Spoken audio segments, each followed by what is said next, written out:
Vida y muerte en la Unión Soviética, según Yuri Slezkine y Karl Schlegel.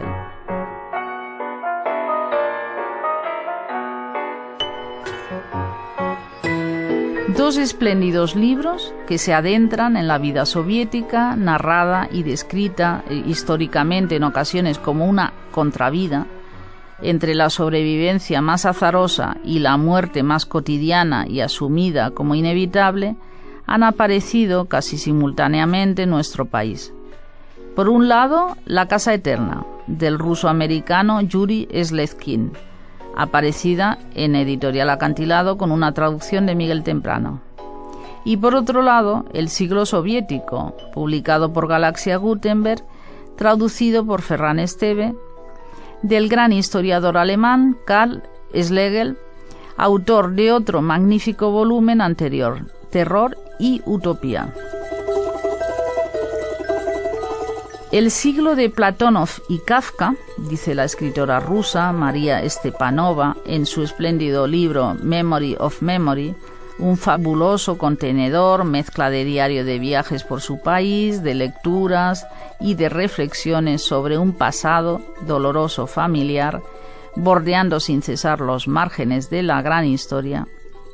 Ese siglo que se inicia con un potente impulso hacia los cambios, envuelto en una utopía colectiva y la nostalgia del mundo por lo nuevo, pronto se percibirá como el terreno de la retrospección.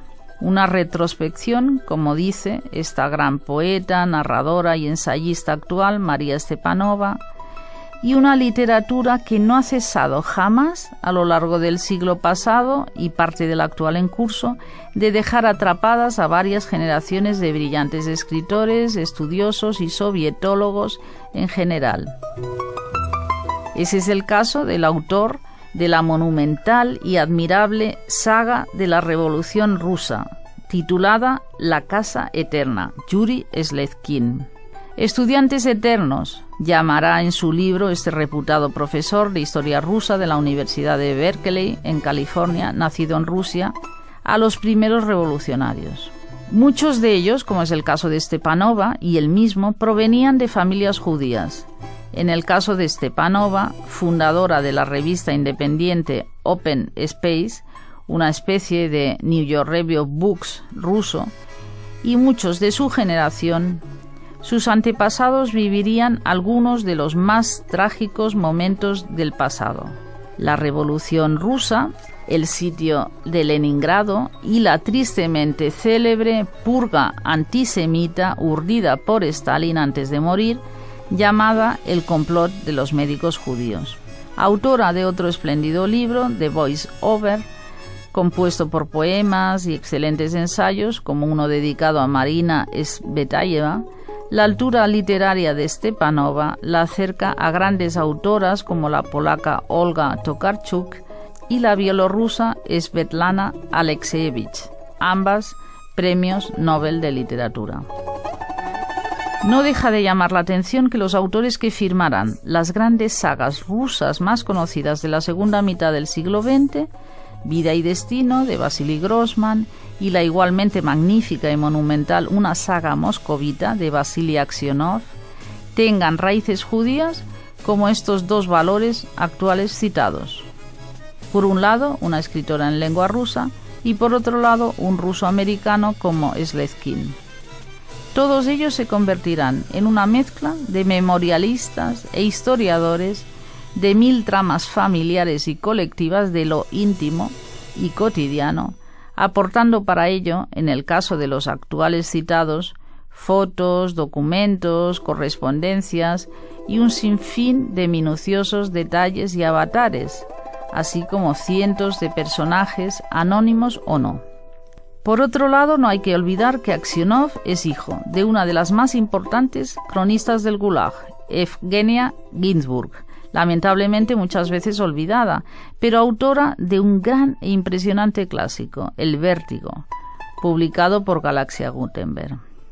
No es de extrañar, pues, que otro anterior e importante ensayo de Yuri Slezkine, The Jewish Century, de 2004, en el que este autor califica el siglo XX como siglo judío por excelencia, la edad moderna, dirá, es la edad de los judíos. Modernidad significa que cada uno de nosotros se convierte en alguien urbano, con movilidad, educado profesionalmente de manera flexible.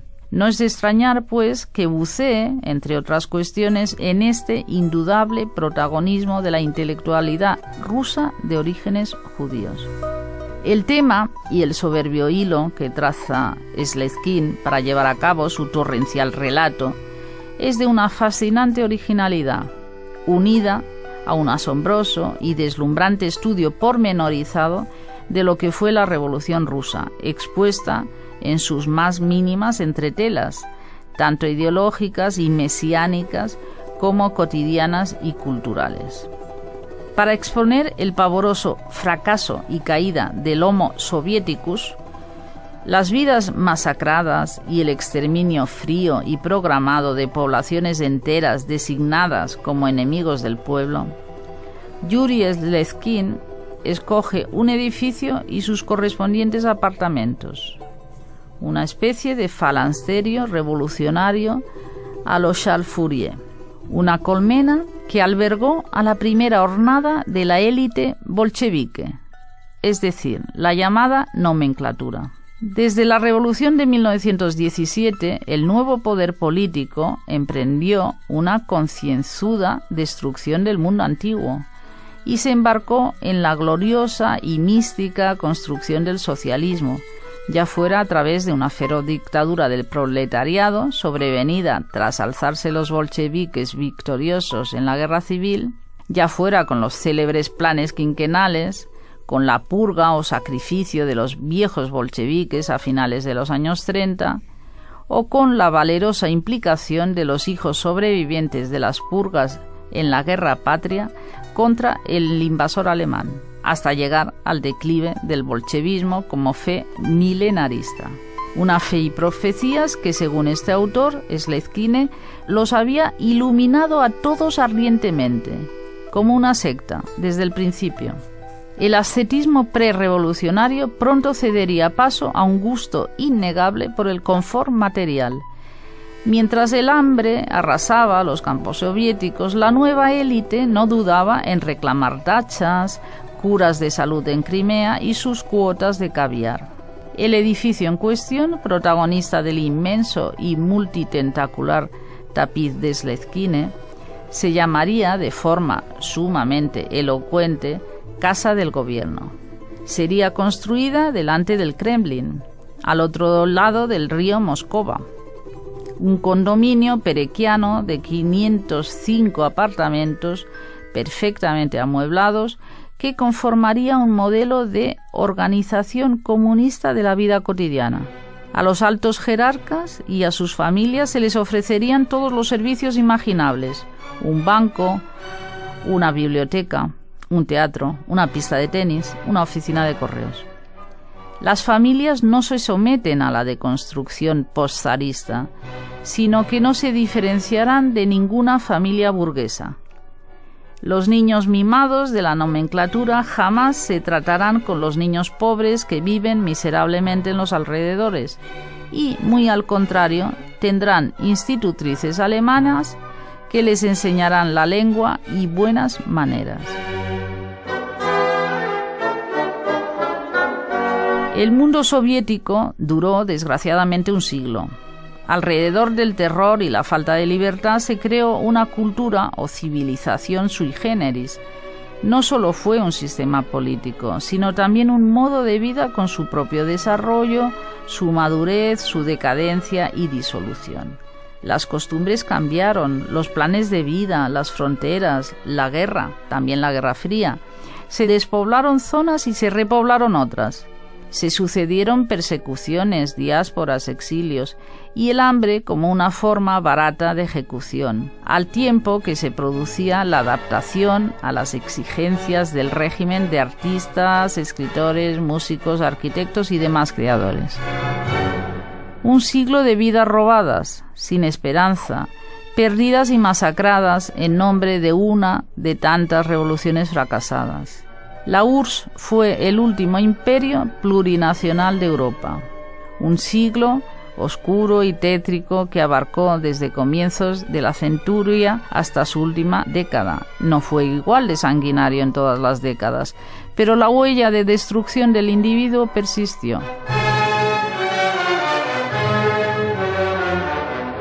El historiador alemán Karl Schlögl, en el siglo soviético, no nos vuelve a contar la historia política de ese mundo, sino que se fija precisamente en esa vida cotidiana que tuvieron que sufrir en silencio millones de personas. El investigador comienza recorriendo los bazares y mercadillos donde se encuentra con multitud de objetos que tuvieron una vida relevante y ahora yacen por los suelos esperando que alguien los rescate. Todo aquel infierno ahora se malvende. Banderas, medallas, trajes militares, carnes del partido, carteles, muebles, fotos, postales, libros, tapices, cuadros y un sinfín de objetos. Tras la perestroika, casi todo volvería a adquirir un estado de normalidad pseudo-democrática. Los museos recuperaron piezas escondidas por los funcionarios que arriesgaron sus vidas y se llevó a cabo la devolución del patrimonio de la Iglesia Ortodoxa rusa. Todas las campanas de todas las iglesias de la URSS habían sido desmontadas, destruidas y fundidas. Fueron repuestas y volvieron en los últimos años a replicar.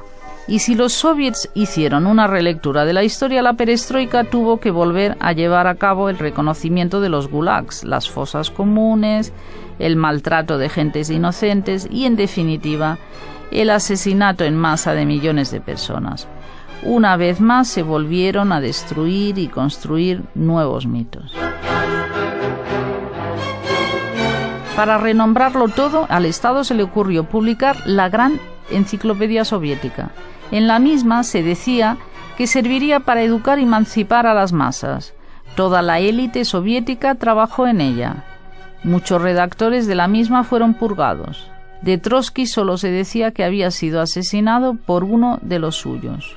Hubo infinidad de casos de personas que en los primeros volúmenes fueron considerados héroes y posteriormente desaparecieron de esas páginas. Durante la perestroika se la sustituyó por el Gran Diccionario Ruso, una obra civil. Los libros para los bolcheviques eran un símbolo burgués, y cuantos más libros hubiera en una casa, más peligroso era el dueño. Otros símbolos burgueses eran las porcelanas y los pianos. En la novela El piano en la niebla, Reginald Schlanter narra cómo lo único que queda en el andén después de que todo el pueblo fuera deportado a Transilvania, a campos de trabajo, era un piano.